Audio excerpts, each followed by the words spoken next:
My ex-wife sat next to me on the train and said, "You're my husband for the next 5 hours." And I forgot how to breathe. 2 years ago, I signed the divorce papers that ended our marriage. 2 years ago, I watched Mara walk out of a courtroom and out of my life, and I told myself I'd made peace with it. But now here she was, in a green dress I'd never seen, sliding into the seat beside me on a packed train to our old hometown, gripping my arm like the last 2 years had never happened, whispering that for the next 5 hours, I had to be her husband again. I didn't say yes, because I was still angry. I didn't say yes because it made sense. I said yes because 3 rows ahead sat the one person she was terrified to face, and the panic in my ex-wife's eyes was louder than every word we'd screamed the night our marriage fell apart. 5 hours, one seat. The woman I divorced, pretending to still be mine. But what could possibly frighten her so badly that she'd rather borrow her ex-husband than walk in alone? Why did she choose me, the man she swore she never wanted to see again? And in a marriage that ended in a fight neither of us could take back. What happens when the train doors close and there's nowhere left to run from each other for the next 5 hours? I remember the exact second I heard her voice. I was reaching up to push my coat into the overhead rack, half asleep on my feet, already dreading the wedding I didn't want to attend. The train smelled like old coffee and rain-soaked wool. Somewhere a baby was crying. The doors were beeping their last warning. And then, right behind me, low and fast and shaking, came a voice I would have known in the dark, in a crowd, in a dream. "You're my husband for the next 5 hours. Please, just until we get there." My hands froze on the coat. My heart slammed once, hard, like it had tripped. I turned around slowly, and there she was, Mara. Her hair was shorter now, cut just below her jaw, and there was a green dress I had never seen, because I had not been there to see it. 2 years of a life I wasn't part of, hanging on her shoulders. But her eyes were exactly the same. Big and brown, and too honest to ever really lie. And right now those eyes were begging me. "Mara," I said, just her name. After 2 years of silence, that was all I could get out. Her name.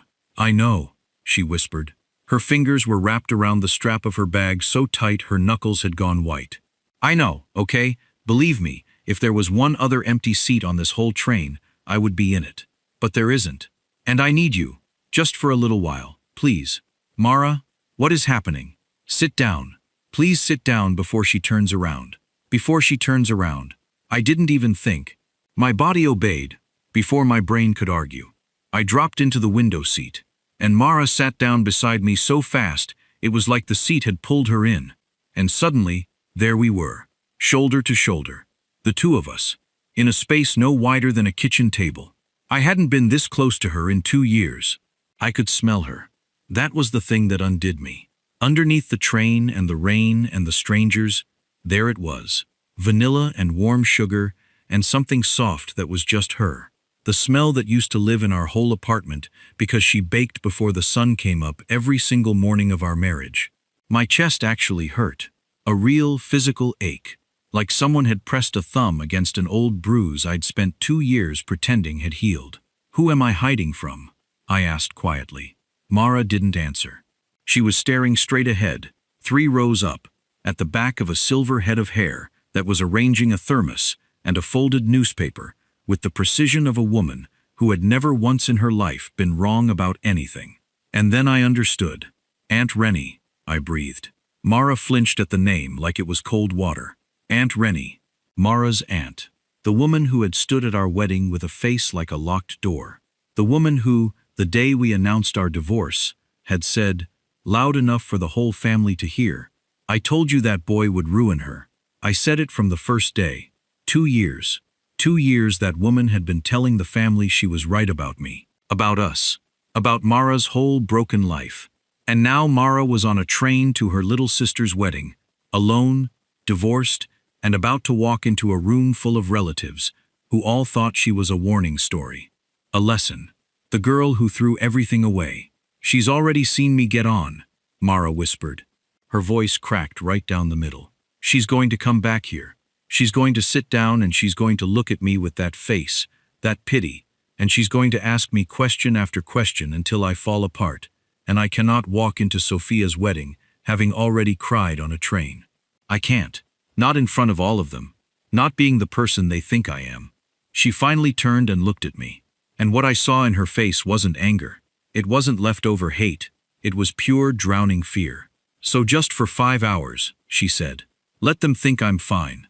Let them think that it wasn't a total disaster. Let me arrive with my head up, and then the train stops, and you can go, and I swear I will never ask you for anything ever again for the rest of my life." The old me wanted to say something bitter. Some part of me had spent 2 years rehearsing all the things I'd say if I ever saw her again. Cold things. Things that would show her I'd survive just fine without her. But not one of them came. Because sitting this close, I could see the tiny tremble in her bottom lip. I could see she hadn't slept. I could see that behind all that fear was a woman I had promised, in front of God and her whole family, to protect. And just because a judge had signed a paper didn't seem to have fully erased that promise from wherever it lived inside me. "Okay," I said. Her eyes went wide. "Okay? 5 hours." I swallowed hard. "I'll be your husband for 5 hours." And I swear, for just 1 second, the fear left her face completely, and something else flickered there, something like relief, and something like memory, and something I was too scared to name. Then it was gone, and she nodded fast, and looked away, and wiped the corner of her eye with the back of her hand, like she didn't want me to see. We didn't have to wait long. 3 rows up, the silver head turned, and Aunt Rennie's sharp eyes locked onto Mara, like a hawk finding a mouse in an open field. She was up out of her seat in a heartbeat, thermos abandoned, gliding down the aisle toward us with a smile that had teeth in it. "Mara," she said, in a voice pitched loud enough for half the carriage to hear. "There you are, sweetheart. All alone?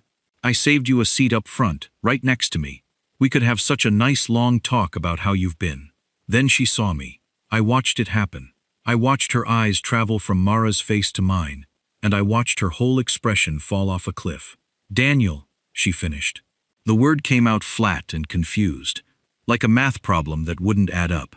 "Aunt Rennie," I said, and I smiled. A real, warm, easy smile. The kind I hadn't aimed at this woman in years. "It's good to see you. It's been too long." Her mouth opened, closed, opened again. I didn't realize," she said slowly, her eyes darting between us, "that you two were traveling together." And that was the moment. That was the knife's edge. One wrong word and the whole thing would collapse, and Mara would be exposed and pitied all the way to Halden. So I did the only thing I could think of. I reached over and I took Mara's hand. I laced my fingers through hers, slow and sure, the way I used to 1,000 times without even thinking about it. Her hand was ice cold, and it jumped in mine like a startled bird. And then, God help us both, it went still. It curled into mine. It fit, the way it had always fit, like her hand had been carved for the empty spaces between my fingers. "We wouldn't miss Sophia's big day for anything," I said warmly, and I gave Mara's hand a little squeeze. "Isn't that right?" Mara made a sound that was half a laugh and half a heartbeat.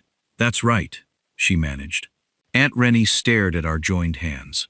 2 years of gossip, 2 years of "I told you so," and there we were, holding hands like the divorce had been some silly rumor she'd got wrong. I could see her recalculating everything. I could see it physically hurting her. "Well," she said finally, and her smile had turned to plastic. "Isn't that lovely? You two just surprise me. That's all. Life's full of surprises," I said. She stood there another second, hunting our faces for the lie, finding nothing she could grab onto. Then she gave a stiff little nod and retreated back up the aisle to her thermos, her spine straight as a ruler, her whole battle plan in ruins. And beside me, Mara let out a breath she must have been holding since the second she'd stepped onto that train. Her shoulders dropped an inch, her head tipped back against the seat, and she laughed. A small, shaky, disbelieving laugh. And for one perfect moment, it was the old laugh, the real one, the one I used to work so hard to earn. "You didn't have to hold my hand," she whispered. "You looked like you were about to jump off a moving train." I was thinking about it. She looked down at our hands, still tangled together on the armrest between us. Neither of us had let go. She noticed it the same second I did. Slowly, gently, she slid her fingers free, and the cold rushed back into my palm like something had been taken away. "Thank you," she said quietly, "for that." "Really? 5 hours," I said, trying to sound light, trying to sound like my heart wasn't pounding out of my chest. "That was the deal." She nodded. She looked out the window. The town was starting to slide past us in reverse. The same fields, the same red barns, the same crooked church steeple we used to point at on this exact train, back when the future was a settled, safe, certain thing that belonged to both of us. We were quiet for a long time, and in that quiet, all the things we hadn't said started filling up the space between us like water rising in a room. Because the truth was, our marriage hadn't died from a rumor, or a lie, or a misunderstanding somebody could clear up with one honest sentence. It would have been easier if it had. No, our marriage had died on a single terrible night, in our kitchen, over the two things we each wanted most in the whole world. Two dreams that could not both come true. Two people who were each completely, painfully right. I could still hear that night if I closed my eyes. I could hear my own voice saying things I could never take back. I could hear hers, and I knew, sitting there, that she was hearing it too. "Mara," I said, before I could stop myself. She turned. "Can I ask you something?" She hesitated. Then, carefully, "That depends on the something." I opened my mouth. The question was right there, huge and dangerous. "Do you ever think about that night? Do you ever wish we'd done it differently? Do you know that everything that made it impossible is gone now? Do you know I'm free? All of it crowding up behind my teeth, ready to spill out and ruin the fragile peace we'd built in the last 10 minutes. But before a single word could escape, the train jolted. Hard. The lights flickered. Somewhere ahead, a metal sound screamed against metal. The whole carriage lurched and groaned. Bags tumbled from the racks, the baby wailed, and the train dragged itself into a shuddering, grinding, unplanned stop in the middle of nowhere. The fields still and silent all around us, the crooked steeple frozen in the window. The intercom crackled to life. "Ladies and gentlemen, we apologize for the delay. Due to a signal fault on the line ahead, this train will be held here until further notice. We do not yet have an estimated departure time. Please remain in your seats. Thank you for your patience." The carriage filled with groans and complaints, but Mara and I just sat there, frozen, staring at each other, as the same impossible thought landed on both of us at the exact same moment. The train wasn't moving. The 5 hours had just become who knew how many, and there was nowhere, absolutely nowhere, left to run.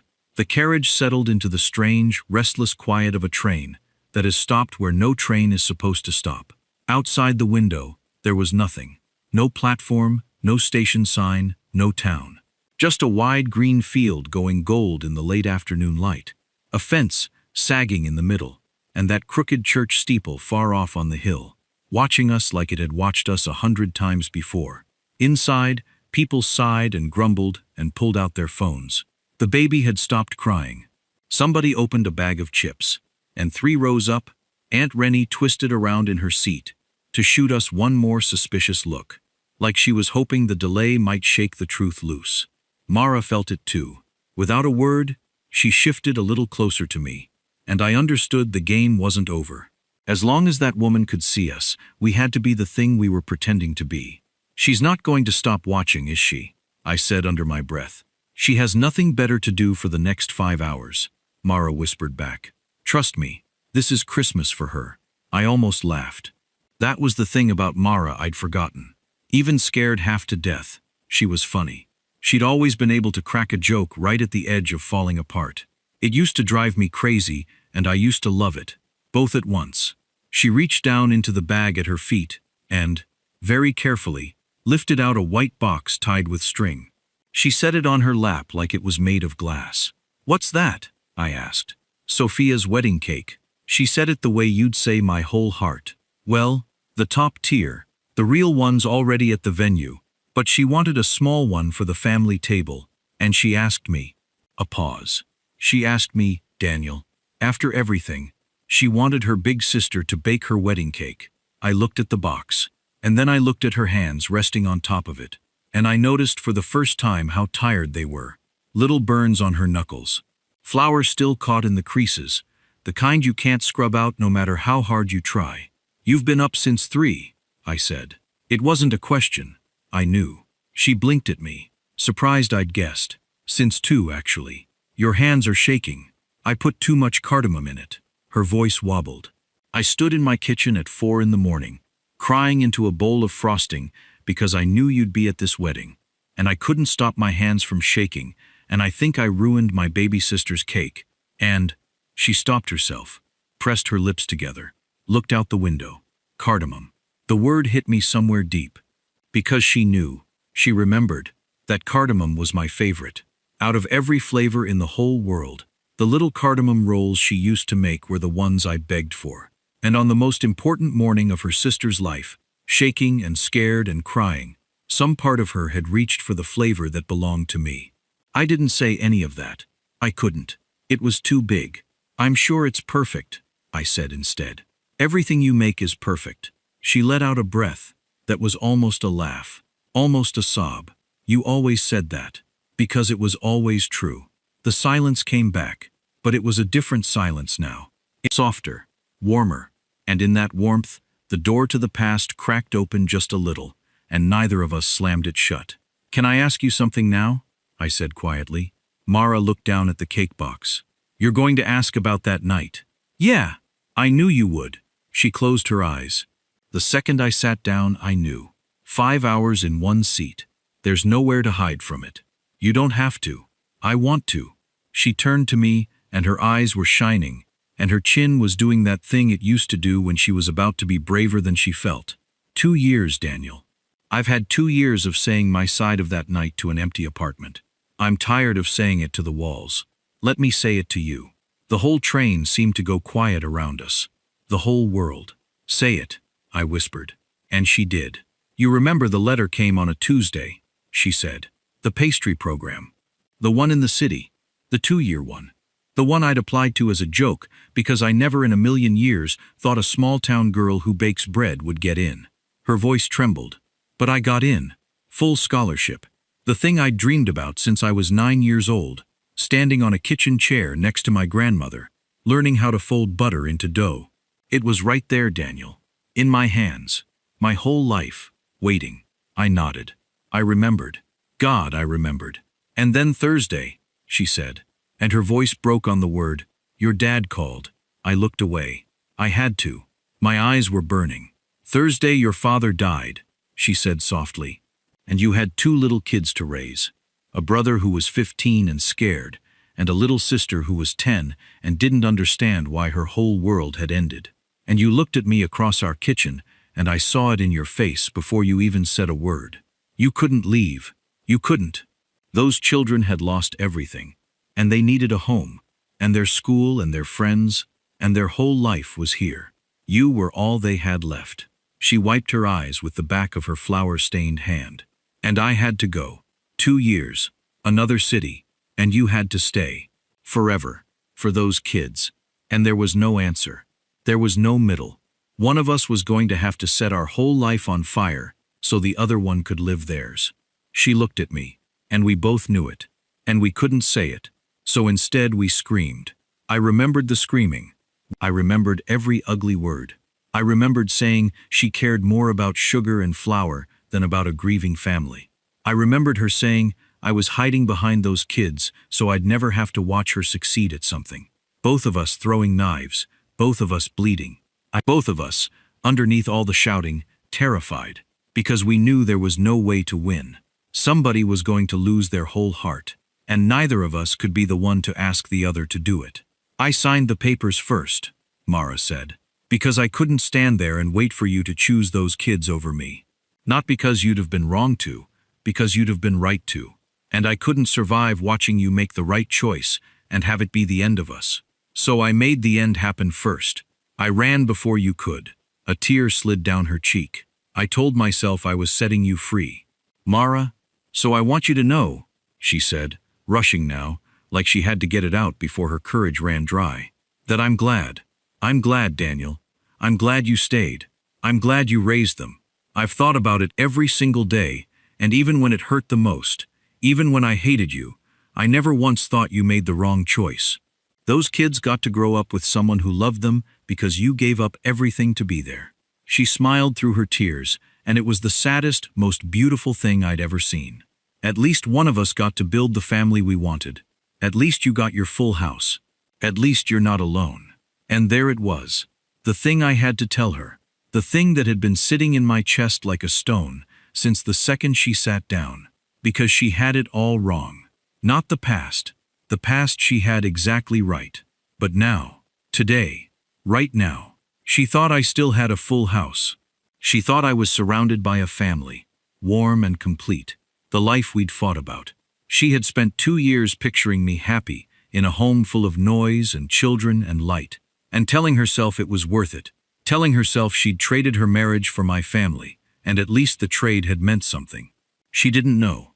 She didn't know that my little sister had just started college, 300 miles away in September. She didn't know my brother had moved out over a year ago, married now, a baby of his own on the way. She didn't know that the house we'd fought over, the house I couldn't leave, was empty now, silent. Just me and the echo of kids who'd grown up and gone. Exactly the way kids are supposed to. She didn't know I'd been free for over a year. Free to go anywhere. Free to chase any life. Free of the very thing that had burned our marriage to the ground. Free and completely, utterly alone. I opened my mouth. My heart was hammering. This was it. This was the truth that could change everything. The truth that said the wall is gone. Mara, the wall has been gone for a year, and I've been standing on the other side of it, with no idea how to reach you. Mara, I said, and my voice was shaking now as badly as her hands. There's something you don't know. About the kids. About the house. About me. I need to tell you. And that's when the whole train shuddered back to life. The lights flared bright. Under our feet the great machine groaned and caught and began, slowly, to roll. Outside the window the golden field started sliding backward again, the crooked steeple beginning to drift away, and the intercom crackled, cheerful and cruel. "Ladies and gentlemen, thank you for your patience. The signal fault has been cleared. We are now on the move and expect to arrive in Halden in approximately 50 minutes. Once again, we apologize for the delay." 50 minutes, the words dropped into my stomach like ice. 50 minutes, not 5 hours, not the endless stretch of trapped, honest time I thought we had. The stall had eaten our hours, and now there were only 50 minutes left before the doors opened, and the whole family swarmed the platform, and Mara stepped back into a world where I was just the ex-husband she'd borrowed for an afternoon. 50 minutes, to undo 2 years of silence. And across from me, Mara had gone still. She was staring at me, her tears not yet dry, her mouth slightly open, because I'd started to say something enormous. "There's something you don't know," and the train had swallowed the rest. "Daniel," she said slowly, "what don't I know?" Her eyes searched my face, and I could see her bracing herself, the way you brace for bad news. Because in her mind, whatever I was about to say could only be one more thing to survive. "Tell me," she whispered. "You started. You can't just start. Tell me, what don't I know?" 50 minutes. The steeple vanished from the window, and I realized that the moment I'd been running from and running toward for 2 whole years was finally, impossibly here, and I had less time to face it than I'd ever imagined. "Tell me," she whispered again. "What don't I know?"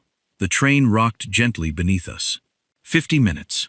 The number kept beating in my head like a second heart. I looked at her, at the flour still caught in the creases of her knuckles, at the tear tracks she hadn't wiped away, at the green dress from a life I wasn't part of, and I knew that if I didn't say it now, I never would. The doors would open, the family would swallow her whole, and I'd spend the next 2 years talking to my own empty walls, the way she'd talked to hers. So I said it. "The house isn't full anymore, Mara." She went very still. "My sister started college in September," I said. My voice came out low and rough, like it hadn't been used in years. 300 miles from here. She calls me on Sundays. She's happy. She's thriving." I swallowed. "My brother moved out over a year ago. He got married. Sweet girl. You'd love her. They've got a baby coming in spring. He's going to be a dad, Mara. That scared 15-year-old kid. is going to be somebody's dad." Her lips parted. She didn't breathe. "The kids grew up," I said. "They grew up exactly the way they were supposed to. I did my job. I got them all the way to the other side, and then one by one, they walked out that front door and started their own lives. And that's the whole point. That's what you want to happen." A tear finally broke loose and ran down my face, and I let it. "And now the house is empty. That house we fought over. That house I couldn't leave. It's just me now. It's been just me for over a year." "Daniel," she breathed. "You've spent 2 years picturing me happy," I said. "Surrounded by family. Living the full house we destroyed our marriage over. Telling yourself at least the trade meant something. At least I got the thing we fought for." I shook my head. "But the thing we fought for is gone, Mara. It grew up and left, the way it always would have. And the whole reason I couldn't come with you, the wall, the impossible thing, the reason there was no answer that night in the kitchen, it doesn't exist anymore. It hasn't existed for over a year." The field slid by outside. The light was turning amber, the golden hour, the whole carriage glowing like the inside of a candle. "I've been free for over a year," I whispered. "Free to go anywhere, chase any life. And every single day, I've stood in that empty house and realized the only life I ever wanted was the one that walked out of a courtroom 2 years ago and never looked back." Mara made a sound like her heart had cracked in half. "You never called," she said. "And it wasn't an accusation. It was a wound. A whole year. Why didn't you call me?" "Because how?" The word tore out of me. "How do I call you?" "Hi, Mara. Remember how I let you sign those papers? Remember how I said you cared more about sugar than about my family? Well, good news. The family's gone now. So are you free this weekend?" I laughed, and it was an awful, broken sound. "You'd already built a life. I told myself you were happy. I told myself the kindest thing I could do was stay gone, the way I made you stay gone. I thought I'd lost the right to reach for you, the day I let you walk away without fighting for us. You think I built a life," she said. Something in her voice made me stop. "Daniel." She turned fully toward me, and her eyes were blazing now, wet and furious and hoping all at once. "I never went. The world stopped." "What?" "The program. The city. The dream." Her voice was shaking so hard, the words barely held together. "I deferred it. And then I deferred it again. And then I let it go. I never went, Daniel." A tear dropped off her chin onto the white cake box. I couldn't stand in a fancy kitchen in the city, learning to make beautiful things, when the only kitchen I ever wanted was the one I used to share with you at 5 in the morning. I opened a little bakery here instead. In our town, 20 minutes from the house you couldn't leave. She laughed through her tears. "I've been right here the whole time. I've been 20 minutes away for 2 whole years, making cardamom rolls for strangers, because I couldn't stop making them for you. I couldn't speak. I couldn't move. 2 years, 20 minutes apart, both of us alone, both of us aching, both of us certain the other one was living the life we'd sacrificed everything to protect, and neither of us had ever knocked on the other's door. We're idiots," I whispered. "We're idiots," she sobbed. And then she was laughing and crying at the same time. And so was I.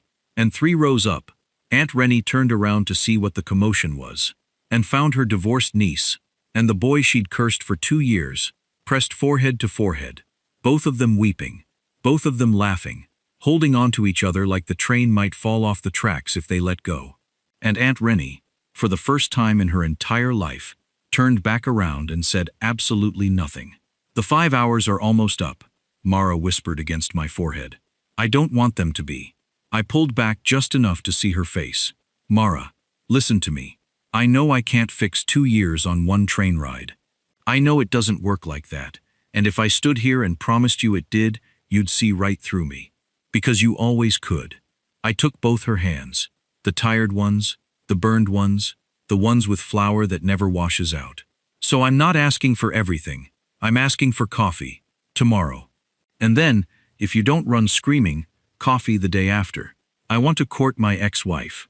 Slowly, properly, in the same town, in the same room, for real this time. I want to earn back every single day I was too much of a coward to fight for." Her breath caught.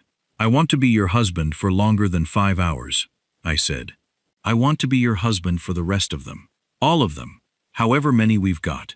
The intercom crackled. Ladies and gentlemen, we are now approaching Halden. Please gather your belongings. The steeple swung back into the window. Closer now. The town rising up around it. Outside on the platform, I could already see them. The whole family. Sophia in her getting-ready clothes. Cousins, uncles, all of them craning to look for Mara, ready to pity the girl who'd thrown it all away. Mara looked out at them. Then she looked at me, and I watched her decide. She lifted the white box, and with hands that had finally stopped shaking, she pulled the string, opened the lid, and showed me the little cake she'd baked at 3 in the morning, while crying my name into the frosting. Too much cardamom, she said. I looked at it. Then I looked at her.